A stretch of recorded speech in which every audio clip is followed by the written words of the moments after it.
A very good morning to Dr. SYARIZAN Binti DALIB and all my fellow friends. I'm Tan Yong and they are my group mates, Chan Xiu Hui, Goh Hui Chi, Gin Jasim, and Tan Going. Today, our group will present an interview video with Ming Huoy from Intercultural and Intercultural Communication Skill in Culturally Diverse Organization. Based on the first current study that our group has reviewed, the intercultural communication skill expressed is exploring and comprehending knowledge about cultural custom in advance. Next, the second is having an awareness of attitude and trying to be more flexible, which means being adaptable to diverse cultures.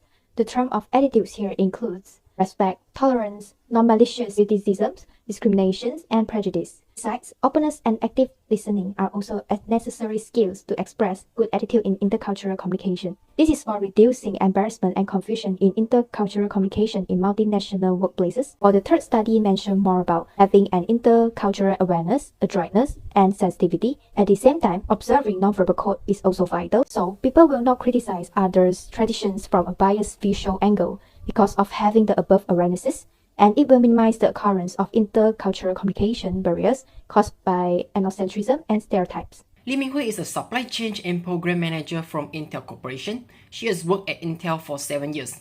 Now, let us see how she works with foreign colleagues in Intel.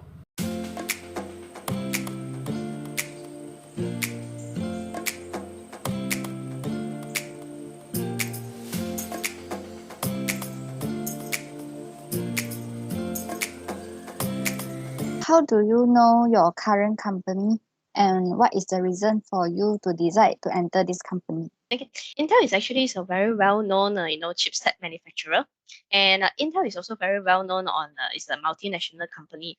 I get to know Intel is actually throughout my internship. I actually is an intern in Intel Technology. So after I joined Intel as interns and I get exposure on their cross cultures and working environments, I feel that this one able to help me to develop a lot of valuable skill sets and really is eye-open experience. I think that is actually catch my attentions, and that is also my reasons that I decided to join my company and to expand my career on this company as well. Oh, okay. Do you have attend any cross-country events or cross-country meetings?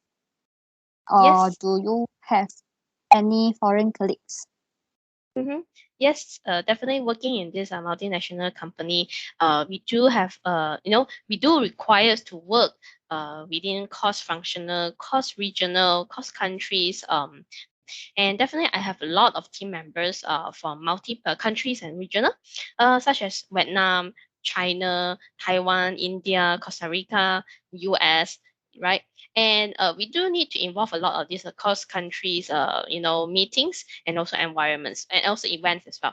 Because such as our staff meeting as well. Because in this supply chain, we not only engaging our Malaysia side team, but we still need to engage our other peers as well, other team members in Vietnam, in US, in China. And definitely we always need to work together as a team in a project. What do you feel when you communicate with them? Well, for me, I think I feel quite fun, working with them. They have a lot of, different cultures, different, how can I say, preference, and also, they have different style as well. So this is some things that are very interesting. Oh, from your experience, what is the difference between colleagues in other countries and local colleagues? For me, I believe that working between local team members and also foreign team members, there is definitely differences. Okay, and working with my local peers, right? I feel that it's very easy to understand each other because we share our common cultures, common sense. In the same. We have a lot of maybe it's like a simple slogans or simple words. Oh, you already can know, and yeah, and we have our own slang as well. But working with foreign colleagues and peers, definitely we have a lot of things that we need to take note. Okay, when we convey our message, because each of the country they might have different reference sentence or words that they use. Okay, sometimes their slangs might be a bit hard to understand. Like when you communicate with some of the team members in India, in Vietnam, some of them English might not be their mother tongues, okay, and it's not their national language as well. So they might not be so good in certain language. So they might we need to really be patient and we need to listen carefully what they are talking about. Oh, I see. Is that very hard for you to work with them, especially problems from culture and their ways of settle and issues? I think not difficult. Okay, not difficult to work with them. You just need to be patient. Sometimes you might not hear what they are mentioning clearly. For me, don't be shy. I would just get clarifications and I would just ask and reconfirm what I heard is actually is the right message, and this is actually to confirm. And this, I think, that's not difficult to work with them. And definitely, when we face issues, we just only work on the issues, and yeah, we will just focus on the issues. So you have answered my questions number 7. How do you deal with them regarding the issues? But never mind. The next question is, what do you think the most important skills to communicate with the one who have different culture backgrounds with you? Okay, so I think what is the most important skill? Okay, for me, I will feel that to be inclusions that is very important. That is a very important skill when you communicate with them. And then definitely you need to have a very strong communication skill and also observant skill as well. Because sometimes, when we have these conversations between cross-cultural team, right? Sometimes they might not be so comfortable in certain ways of conversations, right? So you need to understand the signal, and then maybe you can just take back your words and opine on your wordings as well. For me, working with them, definitely you need to be having a great communication skill, observant skills, and most important is be patient. And this actually will able to help to understand the team, help them better, and understand them better as well. Okay. That is interesting.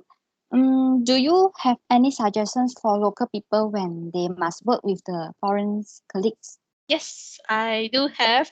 Yeah, my suggestion personally, okay, how I feel when I'm working these 7 years. I think that when started to work with the foreign team members, across cultures, team members, right? For me, very important, is to have one-on-one or personal talks with them as well. Before we start a project or you just started to join the team, right? Maybe for me, my suggestion would be, you can start to have a small talk, right?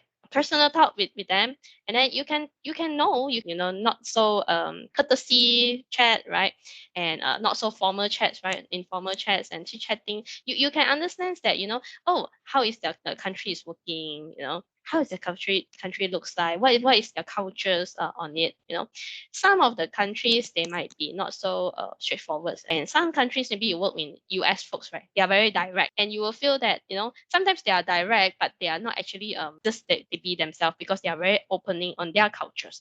And maybe you work in some of the Japanese team members, that they might be shy on conveying a certain message, especially negative message. So sometimes you can have a small talk with them, chit chatting personally, and then we don't stereotype people as well, because sometimes from that certain countries, maybe that person is very open. So you can, from that small personal chit chatting, you can know the person, understand the person's, and you can know the style. This actually will be very helpful for you to develop your careers, or you work strengthen your team. That's interesting. I think try to join the multinational company to find new things to experience. That thank you for your Yep. interview, and thank you for your time. I hope we can meet again in future.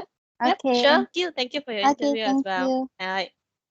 From the interview that we have done with Ming Huoy, we observed that there are 3 important intercultural communication skills we should practice.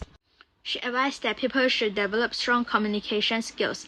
Listen carefully, ask, and reconfirm is the 3 main steps when talking with others. She also encouraged that people should have a personal talk with the foreign colleagues to understand their culture and context. Besides, she advised that people should develop strong observing skills.